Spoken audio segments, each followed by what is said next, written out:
Hi everyone, again here we are continuing our class notes on page 9. So what we want to understand is that since raw data is difficult to examine, we need to use a graph, okay, that will help us summarize the data visually.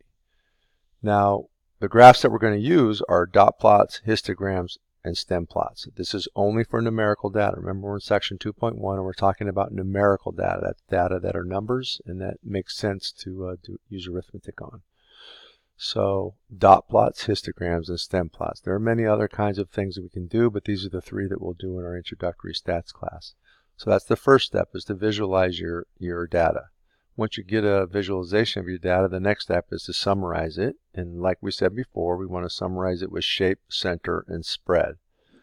Now with shape, we want to talk about whether it's symmetric looking or if it's skewed, and I'll explain that in a little bit more.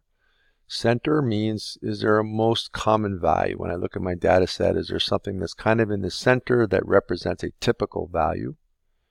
And spread is, are there any data values far from the rest of the data? How spread out is our data?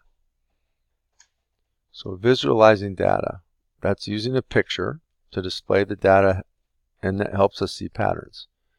There are various visual representations we can use that capture the aspects in the data, but the most important thing is that the picture must record the data values. We got to be able to see that all the data values are included, and then indicate the frequency, which again means count, of the different data values. So the first easiest plot that you can do is what's called a dot plot. So let's talk about dot plots.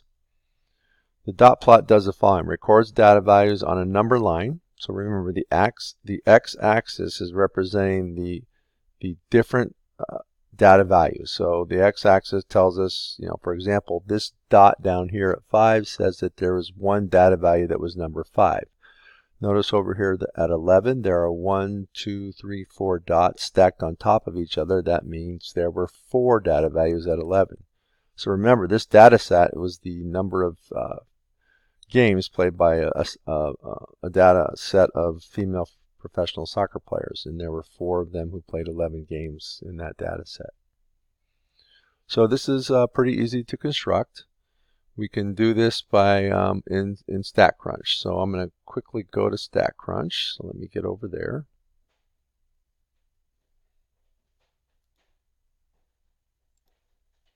Okay, this is what StatCrunch looks like when it's first open, and I'll show you what happens when you do something with your homework in a bit. But I actually have that data set loaded of the female soccer players already, so this is my StatCrunch account. I'm going to open it, and I have that data set right here. So when I click on that data set, I've already typed it in there. I'm opening it, and I have 2 columns here, goals here. So goals are the first one. That's the actual, this is my data set of the female professional soccer player games played. This is another example I'm going to do later for alcohol, but goals is what I'm working on now. So it's really easy to construct that dot plot. There are buttons up here. So graph, that's what we're learning how to do, is make graphs right now. Go to graph, dot plot. That's all you got to do. Pick the variable that we're trying to graph, which is goals. Click goals and then just hit compute. And this dot plot is actually the one that I cut and paste and put in your notes right there. And that's what popped up.